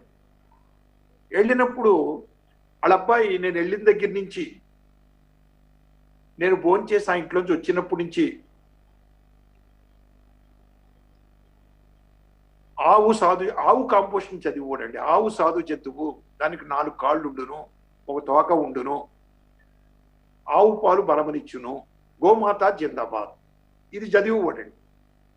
నేను ఎప్పుడు ఆయన ఇంటికి వైజాగ్లో వెళ్ళినప్పుడల్లా అదే చదువుతూ ఉండేవాడు. ఏమయ్యా శ్రీధర్, ఆ కుర్రోడు పేరు శ్రీధర్, ఇట్రా, నీకు ఆవు కాంపోజిషన్ తప్పించి వేరే రాదు అసలను? సారీ అంకుల్, అది బాగా మైండ్లో పడిపోయి అలాగే వచ్చేస్తుంది. లేదు నాకు వచ్చు, మీరు ఏదన్నా అడగండి నేను చెప్తాను. గ్రంథాలయాల గురించి చెప్పవయ్యా అన్నారు. గ్రంథాలయములు అనగా గ్రంథములుండు స్థలము, అందు అనేక గ్రంథములుండును. ఆ కుర్రోడు చెప్పడం ప్రారంభించాడు. అవి చదివితే చాలా విజ్ఞానం వస్తుంది మనకి. అందులో ఒక గ్రంథము ఆవు గురించి ఉండును. ఆవు సాధు జంతువు, ఆవు 4 కాళ్ళు, ఒక తోక, బలమైన పాలు ఇచ్చును, గోమాత జిందాబాద్ అని. ఏంట్రా గ్రంథాలయాల నుంచి ఆవును లింక్ చేసావు, అసలు నీకేమన్నా ఇది ఉందా? సారీ అంకుల్, నాకు అది అలవాటు అయిపోయి దాంట్లోకి వెళ్ళిపోయింది. లేదు, ఇంకొకటి ఏదన్నా అడుగు. ఇవన్నీ మామూలుగా అడగకూడదు. తాజ్మహల్ గురించి చెప్పరా. తాజ్మహల్ అనగా అద్భుతమైనటువంటి భవనము, షాజహాన్ నూర్జహాన్ కోసం కట్టించినటువంటి జ్ఞాపక చిహ్నం. అది ఎంతో మంది చూడాలను తహతహపడి దానికి చూడటం కోసం వెళతా ఉంటారు. మన దేశస్తులే కాదు, విదేశాల నుంచి కూడా వస్తూ ఉంటారు. ఆ తాజ్మహల్ ఎదురుకుండా ఒక పాక ఉండును, ఆ పాకలో ఒక ఆవు ఉండును, ఆవు సాధు చేతి, మళ్ళీ ఆవు కాంపోజిషన్కి వచ్చేసాడు. ఏంట్రా ఇది? Sorry uncle. కాశీ గారితో చెప్పాను, ఏమంటే ఇది క్యారెక్టర్ పెట్టండి సార్, చాలా బాగుందంటే, ఏమండో శ్రీమతి గారు అనే సినిమాలో ఈ క్యారెక్టర్ పెట్టామండి. అదే కుర్రోడు చేశాడు. అలాగే ఇంకో ఇన్సిడెంట్ ఉంది కానీ లెందీ అయిపోతుంది మళ్ళీ. ఇలాగా జీవితంలో చూసిన దర్శకుడు అనేవాడికి సమాజం మీద అవగాహన ఉండాలి. సమాజంలో జరుగుతున్నటువంటి జీవితాలని చూడాలి. ఆ జీవితాల నుంచి కథలు వస్తాయి. అలాగే మనుషుల్ని చూస్తూ ఉంటే, అబ్జర్వ్ చేస్తే పాత్ర స్వభావం తెలుసుకోవచ్చు, మేనరిజమ్స్ తెలుసుకోవచ్చు. ఆ మేనరిజమ్స్ మనం వాడుకోవచ్చు సినిమాల్లో. దర్శకుడికి అది చాలా ఇంపార్టెంట్. చాలా థ్యాంక్స్ సార్, చాలా థ్యాంక్ యూ వెరీ మచ్. మీ పుట్టినరోజు సందర్భంగా మాతో చాలా విషయాలు పంచుకున్నారు. అలాగే చివరిగా మరి మా వనితా టీవీ ప్రేక్షకులకు మీరు చెప్పే ఒక మంచి మాట ఏంటండి? ఒకే ఒక మాట, ప్రతి మనిషి ఏ పనిలో అయినా, ఏ వృత్తిలో అయినా, ఎక్కడైనా సరే, పర్సనల్ లైఫ్లో ఒక డిసిప్లిను, డెడికేషను, క్రమశిక్షణ, పంక్చువాలిటీ మెయింటైన్ చేయగలిగితే ఆ మనిషికి ఎదురే లేదు. అందరూ అది పాటించండి. వనితా టీవీ ప్రేక్షకులందరూ ఎప్పటి వరకు నా ఇంటర్వ్యూని మీరు వీక్షించారు, వారందరికీ కూడా నా యొక్క ధన్యవాదాలు.